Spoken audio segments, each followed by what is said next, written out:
NBC News special report. Here's Lester Holt. Moment now about President Trump's dominating win over Kamala Harris. He's expected to talk about the transfer of power. Here is the president. Thank you. Please. Thank you.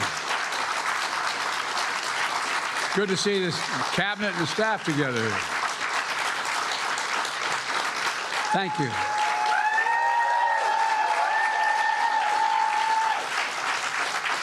Thank you, thank you, thank you. Please.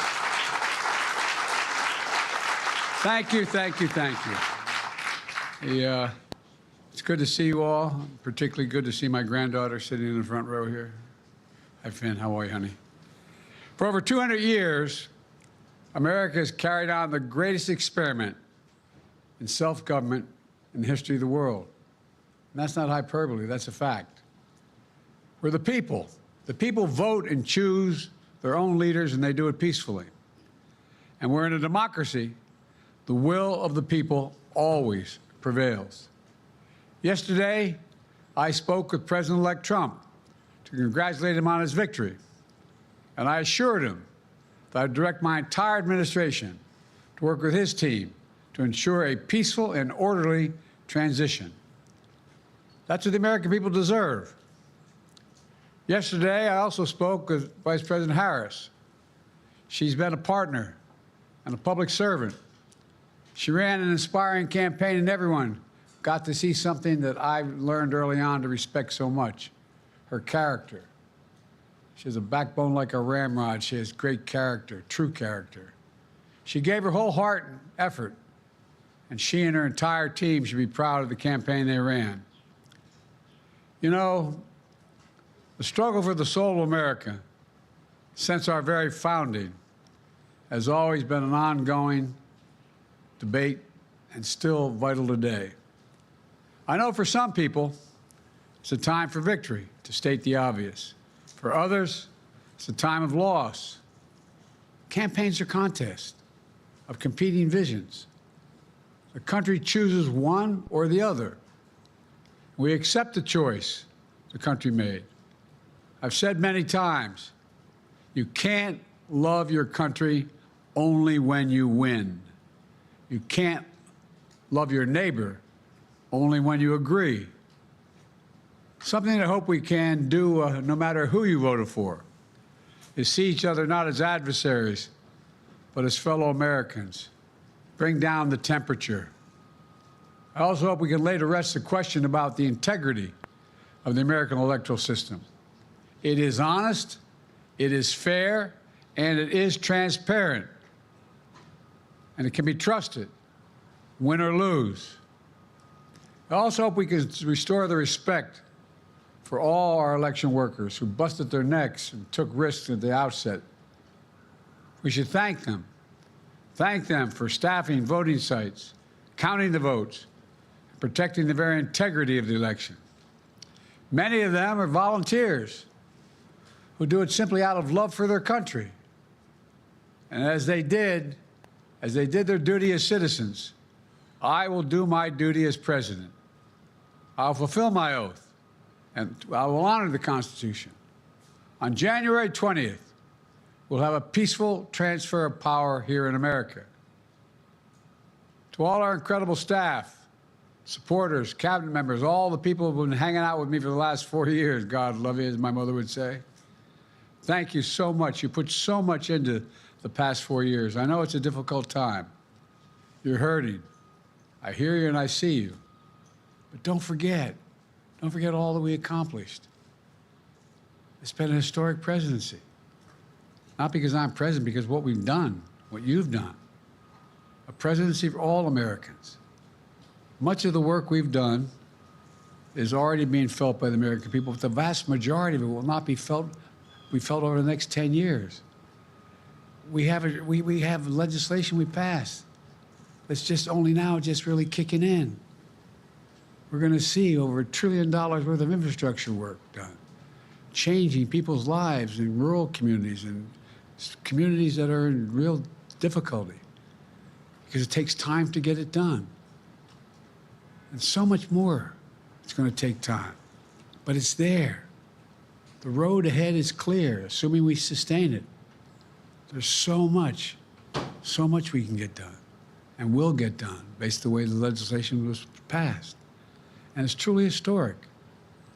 You know, we're leaving behind the strongest economy in the world. I know people are still hurting, but things are changing rapidly. Together, we've changed America for the better. Now we have 74 days to finish the term, our term. Let's make every day count. That's the responsibility we have to the American people. Look, folks, you all know it in your lives.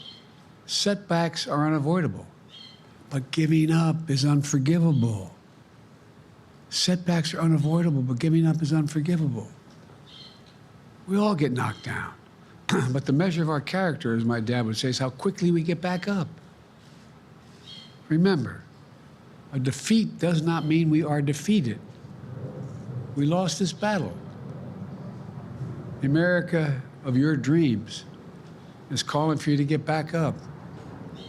That's the story of America for over 240 years and counting. It's a story for all of us, not just some of us. The American experiment endures. We're going to be okay, but we need to stay engaged. We need to keep going. And above all, we need to keep the faith. I'm so proud to have worked with all of you. I really mean it. I sincerely mean it. God bless you all. God bless America. And may God protect our troops. Thank you, thank you, thank you.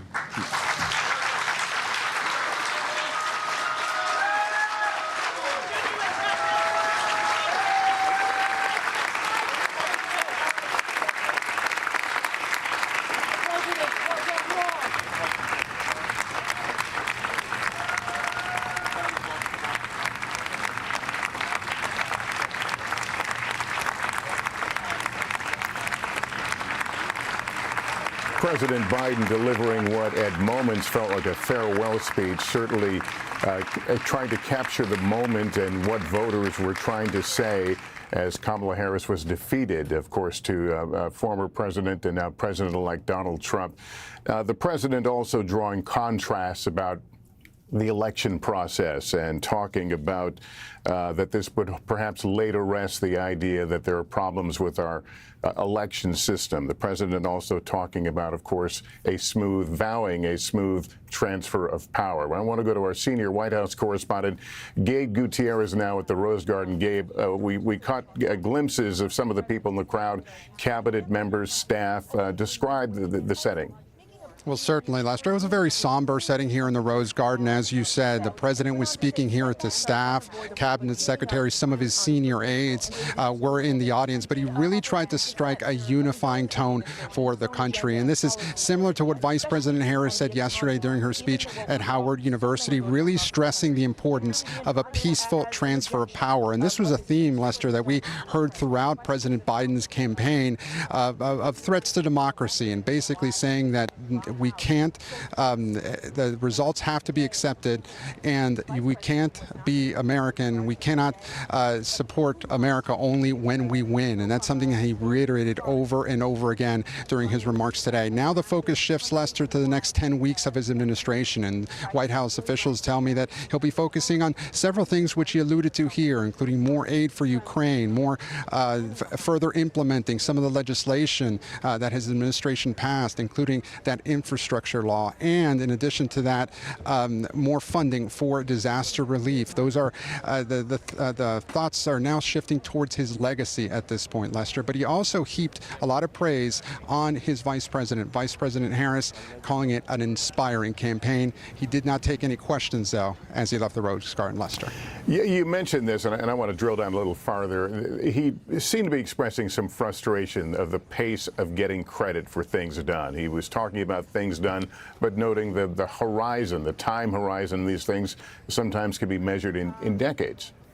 Yeah, certainly, Lester. And he was frustrated, I know, in his conversation with you several months ago, that the administration wasn't getting enough credit for some of its accomplishments, including on infrastructure, and the idea that the economy was improving, that inflation was coming down, or at least plateauing, and that his administration wasn't getting the credit for it. So now, again, he has several foreign trips upcoming, and now he is working on his legacy as this moves forward. But what these remarks were really intended to do, Lester, was really strike this unifying tone at a time when America is so much divided. He is offering an olive branch to now President-elect Trump. He also mentioned that he called him. He has invited him here to the White House. The date for that is uncertain, but we should point out, Lester, that is something that Trump did not offer to Biden back in 2020 when he won the presidency. So the president, again, saying that what is paramount here is a peaceful transfer of power after this very contentious election, Lester. All right, Gabe, thank you. Garrett Haake is covering President-elect Trump and joins us from West Palm Beach, Florida. What activity is going on there right now? Well, Lester, we don't know if Donald Trump watched this speech from the president today, although I expect it's a pretty safe bet that he did. He's engaging today in his first formal meetings with his transition team, who have been working for some weeks to try to narrow the many personnel decisions that he's going to have to make in the next couple of weeks, down to just a few names for each of these key jobs that he'll have to fill out, particularly the ones that he'd like to get named or appointed before he heads to Washington. At the top of their to-do list is going to be selecting a chief of staff. Now, the widespread belief within Trump world, among sources I talked to, is that the best fit for that job would be Susie Wiles, his co-campaign manager, who Trump thanked on election night, who's really been kind of the guiding hand in Trump world behind the scenes for the last several years. As best I'm able to tell now, that no offer has been made or accepted on that job, but that's really going to be the key effort in Trump world. He understands that personnel in the last administration was something of an Achilles heel, not always making the best personnel decisions. There was a lot of turnover in his cabinet, especially early in his administration. That's something that he and his team would like to avoid this time around with a more structured process underway just today, really, at Mar-a-Lago. All right, Garrett Haake in Florida, thank you. That concludes this NBC News special report. We'll have much more ahead on our streaming network, NBC News Now, online at NBCnews.com, and a full wrap-up tonight on Nightly News. I'm Lester Holt in New York. Thank you for watching, everyone, and good day.